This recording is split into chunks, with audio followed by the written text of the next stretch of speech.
Brought to you by Vigor, co-powered by Sensodyne and Vimal. ಬಾಯಲ್ಲಿ ಹೇಳಿ ಕೇಸರಿ. Associate sponsor UltraTech cement. JDS ಶಾಸಕ H D. Revanna ಅವರಿಗೆ big relief ಸಿಕ್ಕಿದೆ. ಜೆಡಿಎಸ್ ಶಾಸಕ ಎಚ್.ಡಿ. ರೇವಣ್ಣ ಅವರಿಗೆ ಬಿಗ್ ರಿಲೀಫ್. ಲೈಂಗಿಕ ದೌರ್ಜನ್ಯ ಆರೋಪ ಪ್ರಕರಣದಲ್ಲಿ ಜಾಮೀನು ಸಿಕ್ಕಿದೆ ಎಚ್.ಡಿ. ರೇವಣ್ಣ ಅವರಿಗೆ. 42ನೇ ಎಸಿಎಂಎಂ ಕೋರ್ಟ್ನಿಂದ ರೇವಣ್ಣಗೆ ಬೇಲ್, ಷರತ್ತುಬದ್ಧ ಜಾಮೀನು, 5 ಲಕ್ಷ ಬಾಂಡ್, ಒಬ್ಬರ ಶ್ಯೂರಿಟಿಯನ್ನು ಒದಗಿಸಲು ಆದೇಶಿಸಲಾಗಿದೆ. ಬೆಂಗಳೂರಿನ 42ನೇ ಎಸಿಎಂಎಂ ಕೋರ್ಟ್ನಿಂದ ಆದೇಶ. 42ನೇ ಎಸಿಎಂಎಂ ಕೋರ್ಟ್ನ ನ್ಯಾಯಾಧೀಶರಾದ ಜೆ ಪ್ರೀತ್ ಅವರು ಆದೇಶವನ್ನ ಹೊರಡಿಸಿದ್ದಾರೆ. ಜಾಮೀನನ್ನ ಮಂಜೂರು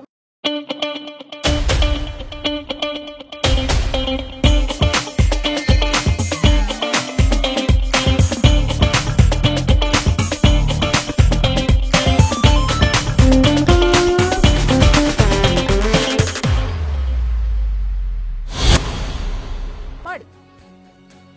ಹೊಳೆ ನರಸೀಪುರ ಠಾಣೆಯಲ್ಲಿ ದಾಖಲಾಗಿದ್ದಂತಹ ಲೈಂಗಿಕ ದೌರ್ಜನ್ಯ ಪ್ರಕರಣಕ್ಕೆ ಸಂಬಂಧಪಟ್ಟಂತೆ ಎಚ್.ಡಿ. ರೇವಣ್ಣ ಅವರಿಗೆ ಬಿಗ್ ರಿಲೀಫ್ ಸಿಕ್ಕಿರೋದು. ಈ ಒಂದು ಪ್ರಕರಣದಲ್ಲಿ ಎಚ್.ಡಿ. ರೇವಣ್ಣ ಅವರು A1 ಆರೋಪಿಯಾಗಿದ್ರು. ಈಗಾಗಲೇ ಕಿಡ್ನಾಪ್ ಕೇಸ್ನಲ್ಲಿ ಜಾಮೀನನ್ನ ಪಡೆದಿದ್ದಾರೆ ಎಚ್.ಡಿ. ರೇವಣ್ಣ. ಈ ಪ್ರಕರಣದಲ್ಲಿ ಅವರ ಭವಿಷ್ಯ ಏನಾಗುತ್ತೆ ಅನ್ನೋ ಕುತೂಹಲ ಇತ್ತು. ಇತ್ತೀಚೆಗೆ ವಾದ ಪ್ರತಿವಾದವನ್ನ ಮಂಡನೆ ಮಾಡಿದ ನಂತರದಲ್ಲಿ ಮಧ್ಯಂತರ ಜಾಮೀನನ್ನ ಕೋರ್ಟ್ ಮಂಜೂರು ಮಾಡಿತ್ತು. ಅದಾದ್ಮೇಲೆ ಸೋಮವಾರಕ್ಕೆ ವಿಚಾರಣೆಯನ್ನ ಮುಂದೂಡಿತ್ತು. ಇವತ್ತು ವಿಚಾರಣೆಯನ್ನ ನಡೆಸಿದ ನಂತರದಲ್ಲಿ ರೇವಣ್ಣ ಅವರಿಗೆ ಜಾಮೀನು ಸಿಕ್ಕಿದೆ. ನಿಟ್ಟುಸಿರು ಬಿಟ್ಟ ರೇವಣ್ಣಗೆ ಮತ್ತೆ ಸಂಕಷ್ಟ ಹೆಗಲೇರುತ್ತಾ ಅನ್ನೋ ಪ್ರಶ್ನೆ. ಮತ್ತೆ ಜೈಲಿನ ಹಾದಿಯನ್ನ ತೋರಿಸುತ್ತಾ ಕಿಡ್ನಾಪ್ ಪ್ರಕರಣ. ಸದ್ಯ ಎರಡೂ ಕೇಸ್ನಲ್ಲೂ ಕೂಡ ಜಾಮೀನನ್ನ ಪಡೆದು ಹೊರಗಿದ್ದಾರೆ ರೇವಣ್ಣ. ಲೈಂಗಿಕ ದೌರ್ಜನ್ಯ ಮತ್ತು ಕಿಡ್ನಾಪ್ ಕೇಸ್ನಲ್ಲಿ ಜಾಮೀನು ಪಡೆದಿದ್ದಾರೆ. ಆದ್ರೆ ಜಾಮೀನನ್ನ ರದ್ದು ಮಾಡಬೇಕು ಅಂತ ಹೇಳಿ ಎಸ್ಐಟಿ ಅರ್ಜಿಯನ್ನ ಸಲ್ಲಿಸುವ ಸಾಧ್ಯತೆ ಇದೆ. ಕಿಡ್ನಾಪ್ ಕೇಸ್ ಪ್ರಕರಣಕ್ಕೆ ಸಂಬಂಧಪಟ್ಟಂತೆ ಜಾಮೀನು ರದ್ದಿಗೆ ಅರ್ಜಿ ಸಾಧ್ಯತೆ.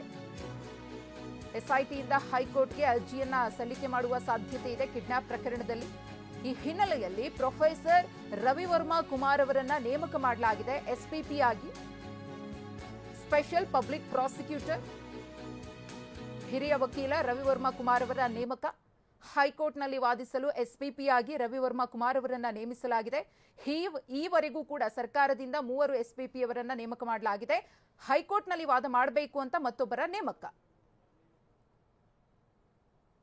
ಈ ಕುರಿತು ಮತ್ತಷ್ಟು ಮಾಹಿತಿಯನ್ನ ಕೊಡ್ತಾರೆ ನಮ್ಮ ಪ್ರತಿನಿಧಿ ರಮೇಶ್. ಇದೀಗ ಮತ್ತೊಬ್ಬರು ಹಿರಿಯ ವಕೀಲರನ್ನ ನೇಮಕ ಮಾಡಲಾಗಿದೆ. ಕಾರಣ ಬಂದು ಎಚ್.ಡಿ. ರೇವಣ್ಣ ಅವರ ಕಿಡ್ನಾಪ್ ಪ್ರಕರಣದಲ್ಲಿ ಸಿಕ್ಕಿರುವಂತಹ ಜಾಮೀನನ್ನ ರದ್ದು ಮಾಡಿಸಬೇಕು ಅನ್ನೋದು. ಹೇಗೆ ಅಂತ ಇದು? ಮಧುಶ್ರೀ, ಸರ್ಕಾರ ಈ ಕೇಸನ್ನ ಬಹಳ ಪ್ರತಿಷ್ಠೆಯಾಗಿ ತಗೊಂಡಿದೆ ಅಂತ ಹೇಳ್ಬೋದು. ಹೀಗಾಗಿನೇ ಎಚ್.ಡಿ. ರೇವಣ್ಣಗೆ ಮೊದಲು ಅಂದ್ರೆ ಜಾಮೀನು ಸಿಕ್ಕಿದ್ರು. ನಂತರ ಇನ್ನೊಂದು ಕೇಸ್ನಲ್ಲಿ ಕೂಡ ತಾಂತ್ರಿಕ ಕಾರಣ ಮುಂದೊಡ್ಡಿ ಜಾಮೀನು ಕೊಡಬಾರ್ದು, ಈ ಕೋರ್ಟ್ಗೆ ವ್ಯಾಪ್ತಿನೇ ಇಲ್ಲ ವಿಚಾರಣೆ ನಡೆಸೋದಕ್ಕೆ ಅಂತ ಹೇಳಿ ಮ್ಯಾಜಿಸ್ಟ್ರೇಟ್ ಕೋರ್ಟ್ಗೆ ಅರ್ಜಿಯನ್ನು ಸಲ್ಲಿಸಿದ್ರು. ಮತ್ತೆ ಎಚ್.ಡಿ. ರೇವಣ್ಣ ಅವರನ್ನ ನ್ಯಾಯಾಂಗ ಬಂಧನಕ್ಕೆ ವಹಿಸಬೇಕು ಅಂತ ಹೇಳಿ ಮನವಿ ಮಾಡಿದ್ರು. ಆದ್ರೆ ಆ ಕೋರ್ಟ್ ಇವತ್ತು ಅವರ ಒಂದು ತಕರಾರನ್ನ ತಿರಸ್ಕರಿಸಿ ಈಗ ಅವ್ರಿಗೆ ಜಾಮೀನನ್ನ ಮಂಜೂರು ಮಾಡಿದೆ. ಮತ್ತೆ ಮ್ಯಾಜಿಸ್ಟ್ರೇಟ್ ಕೋರ್ಟ್ ಈ ಕೇಸ್ನ ವಿಚಾರಣೆಯನ್ನ ನಡೆಸಬಹುದು ಅಂತ ಹೇಳಿ ತೀರ್ಪು ಆದೇಶವನ್ನ ಕೊಟ್ಟಿದೆ. ಈಗ ಸರ್ಕಾರ 4ನೇ ಎಸ್ಪಿಪಿ ಆಗಿ, ಅಂದ್ರೆ ಈ ಹಿಂದೆ 3 ಜನ ಎಸ್ಪಿಪಿಗಳನ್ನ ಸರ್ಕಾರ ಈಗಾಗಲೇ ನೇಮಿಸಿದೆ. BN ಜಗದೀಶ್ನ ನೇಮಿಸಿದ್ರು. ಅದಾದ್ಮೇಲೆ ಜಾಯ್ನಾ ಕೊತ್ತಾರಿ ಅನ್ನುವಂತ ಹಿರಿಯ ವಕೀಲರನ್ನ ನೇಮಿಸಿದ್ರು. ಆ ನಂತರ ಅಶೋಕ್ ನಾಯಕ್ ಅನ್ನುವಂತ ಎಸ್ಪಿಪಿ ಅವ್ರನ್ನ ನೇಮಿಸಿದ್ರು. ಈಗ ಹೈಕೋರ್ಟ್ ನಲ್ಲಿ ಸರ್ಕಾರದ ಪರವಾಗಿ ವಾದ ಮಂಡಿಸೋದಕ್ಕೋಸ್ಕರ ಈಗ ಪ್ರೊಫೆಸರ್ ರವಿವರ್ಮ ಕುಮಾರ್ ಅವರನ್ನ ಈಗ ಮತ್ತೆ ಎಸ್ಪಿಪಿ ಆಗಿ ನೇಮಿಸಿದೆ. ಇವರು ಹೈಕೋರ್ಟ್ ನಲ್ಲಿ SIT ಪರ ವಾದ ಮಂಡಿಸ್ತಾರೆ. ಈಗ ಸರ್ಕಾರ ಅಂದ್ರೆ ಹೈಕೋರ್ಟ್ ನಲ್ಲಿ ಯಾವುದೇ ಪ್ರಕರಣ ಸದ್ಯಕ್ಕೆ ಇಲ್ಲ. ಆದ್ರೂ ಕೂಡ ಹೀಗೆ ಒಂದು ಎಸ್ಪಿಪಿ ನೇಮಕ ಮಾಡೋದಕ್ಕೆ ಕಾರಣ ಏನಂತಂದ್ರೆ ಹೀಗೆ ಅಂದ್ರೆ ಈಗ ಏನು ರೇವಣ್ಣ ಅವರಿಗೆ ಮೊದಲನೇ ಕೇಸಲ್ಲಿ ಒಂದು ರಿಲೀಫ್ ಸಿಕ್ಕಿತ್ತು, ಅಂದ್ರೆ ಜಾಮೀನು ಸಿಕ್ಕಿತ್ತು. ಅವರು ಹಿಂದೆ ಜೈಲಿನಲ್ಲಿ ಇದ್ರು ಕೂಡ ಕೆಲವು ದಿನಗಳ ನಂತರ ಏನು KR ನಗರ ಅಪಹರಣ ಪ್ರಕರಣದಲ್ಲಿ ಜಾಮೀನು ಸಿಕ್ಕಿತ್ತು. ಆ ಜಾಮೀನು ಆದೇಶವನ್ನ ಪ್ರಶ್ನೆ ಮಾಡೋದಕ್ಕೆ ಎಲ್ಲಾ ರೀತಿ ಸಿದ್ಧತೆ ನಡೀತಾ ಇದೆ ಅನ್ನುವಂತ ಮಾಹಿತಿ ಇದೆ. ಹೀಗಾಗಿ ಸದ್ಯದಲ್ಲೇನೆ ಹೈಕೋರ್ಟ್ಗೆ ಅರ್ಜಿ ಸಲ್ಲಿಸಿದಾಗ SIT ಪರ ವಾದ ಮಂಡನೆ ಮಾಡಲಿ ಅನ್ನೋ ಉದ್ದೇಶಕ್ಕೋಸ್ಕರ ಈ ರೀತಿ SPP ಅವ್ರನ್ನ ನೇಮಕ ಮಾಡಲಾಗಿದೆ. ಹೀಗಾಗಿ ಸರ್ಕಾರ ಈ ಕೇಸನ್ನ ಬಹಳ ಪ್ರತಿಷ್ಠೆಯಾಗಿ ತಗೊಂಡಿದೆ ಅಂತ ಹೇಳಿ ನಾವು ಭಾವಿಸಬಹುದು. ಧನ್ಯವಾದ ರಮೇಶ್, ತಮ್ಮೆಲ್ಲ ಮಾಹಿತಿಗಾಗಿ. Brought to you by Vigor, co-powered by Sensodyne and Vimal. ಬಾಯಲ್ಲಿ ಹೇಳಿ ಕೇಸರಿ. Associate sponsor UltraTech cement.